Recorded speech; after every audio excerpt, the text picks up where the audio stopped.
بسم اللہ الرحمن الرحیم، السلام علیکم۔ امید ہے کہ آپ سب خیریت سے ہوں گے۔ جیسا کہ آپ سب کو معلوم ہے، رجب المرجب کا مبارک مہینہ ہمارے درمیان موجود ہے۔ اس کے بعد شعبان ہے، اس کے بعد رمضان المبارک کا مہینہ ہے۔ انشاءاللہ اگر زندگی رہی تو رمضان المبارک کے مہینے میں ہم داخل ہوں گے۔ دیکھیں، اللہ تعالیٰ اپنے بندوں کو بخشوانے کے، معاف کرنے کے بہت سارے راستے فراہم کرتا ہے۔ بہت سارے طریقوں سے اللہ تعالیٰ چاہتا ہے کہ اللہ تعالیٰ کے جو بندے ہیں، جو گناہ گار بندے ہیں، یقیناً ہم سب گناہ گار ہیں، اللہ تبارک و تعالیٰ بہانے بہانے سے اپنے بندوں کی بخشش چاہتا ہے کہ کسی بھی طرح میں جو ہے اپنے بندوں کو بخش دوں، ان کے گناہ بخش دوں، کیونکہ اللہ تعالیٰ کی رحمت بہت زیادہ وسیع ہے۔ ہر چیز پہ اللہ تعالیٰ کی رحمت چھائی ہوئی ہے۔ ماہ رجب کا جو مہینہ ہے، اس میں کچھ خصوصی اعمال ہے، اور ماہ رجب، ماہ شعبان، یہ دو مہینے مقدمہ ہے، تمہید ہے، ابتدا ہے ماہ مبارک رمضان کی تیاری کے لیے، تاکہ ہم ان دو مہینوں میں اگر ہم کوشش کریں تو ہم اپنے گناہوں کی بخشش خدا سے حاصل کریں، معافی طلب کریں، توبہ کریں۔ اس کے بعد گناہوں سے پاک ہو کر ماہ مبارک رمضان میں ہم داخل ہو جائیں۔ یہ دو مہینے بہت اہم مہینے ہیں۔ یقین مانے جو ہمارے ساتھ پچھلے شعبان میں یا رجب کے مہینوں میں ہمارے ساتھ تھے دوست، آج وہ ہمارے ساتھ نہیں ہے۔ آپ اپنے ارد گرد دیکھ لیں، اللہ تعالیٰ نے ان کو اپنی طرف بلا لیا۔ تو اللہ تعالیٰ نے ہمیں یہ نعمت پھر سے عطا کی ہے کہ ہم ماہ رجب کے مہینے میں عبادت کریں، خدا کی بندگی کریں، ماہ شعبان کو احسن طریقے سے ہم مکمل کریں، اس طرح ماہ مبارک رمضان میں ہم داخل ہو جائیں۔ چونکہ ماہ مبارک رمضان میں ہم انسان خدا کا مہمان ہوتا ہے۔ ماہ مبارک رمضان کیا ہے؟ خدا کا مہینہ ہے، ٹھیک ہے نا، جس میں قرآن نازل ہوا۔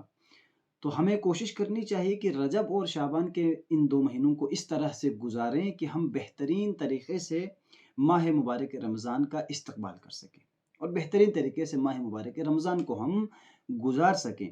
تو ہماری بھی کوشش ہونی چاہیے، جب اللہ ہمیں موقع عطا کر رہا ہے کہ یہ طریقے ہیں، ان کے ذریعے سے تم اپنی بخشش طلب کر سکتے ہو، تو کوئی بھی یہ انسان دعویٰ نہیں کر سکتا کہ میں گناہ گار نہیں ہوں، مجھ سے خطا نہیں ہوتی۔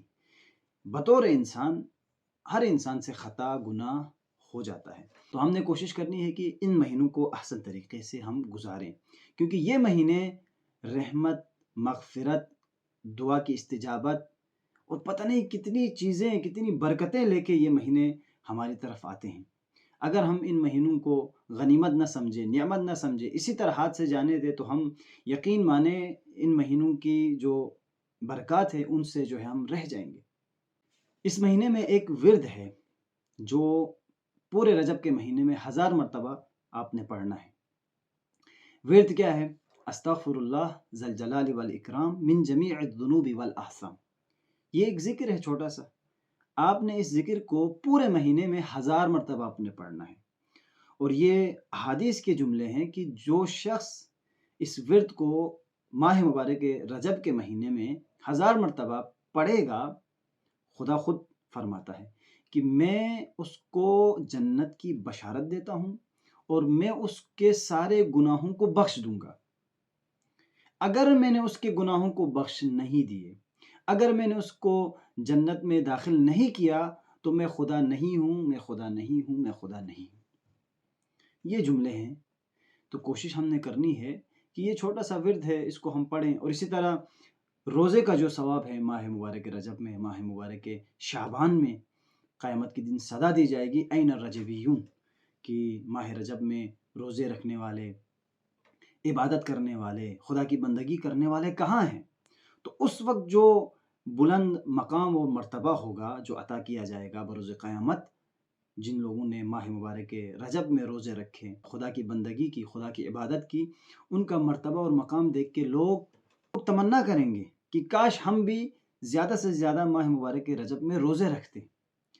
تو ان مہینوں کو نعمت سمجھے، غنیمت سمجھے، برکت سمجھے، اور کوشش کرے کہ اپنے آپ کو ریہیبلیٹیٹ کریں۔ جس طرح ایک انسان اگر مینٹلی اپسیٹ ہوتا ہے تو اس کو ریہیبلیٹیشن سینٹر میں بھیجا جاتا ہے، تاکہ اس کو سرے سے، ابتدا سے اس کو ریہیبلیٹیٹ کر کے اس کو بالکل ایک تازہ انسان بنایا جائے، ٹھیک ہے نا۔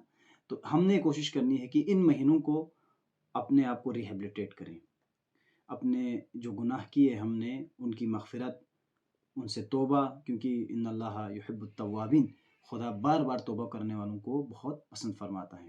جو میں نے آپ کو بیان کیا، استغفر اللہ ذا الجلال والاکرام من جمیع الذنوب والآثام، اس ذکر کو زیادہ سے زیادہ پڑھیں۔ 1000 مرتبہ ضروری نہیں کہ آپ 1000 مرتبہ پڑھیں پورے مہینے میں، جتنا ممکن ہو سکے، جب بھی آپ کو ٹائم ملے، جب بھی آپ کو فرصت ملے، چلتے ہوئے، سوتے ہوئے، گھومتے ہوئے، پھرتے ہوئے، آپ تسبیح میں پڑھتے رہیں، استغفر اللہ ذا الجلال والاکرام من جمیع الذنوب والآثام، اس کو پڑھتے رہیں، خدا کی رحمتیں، برکتیں آپ پہ نازل ہوتی رہیں گی۔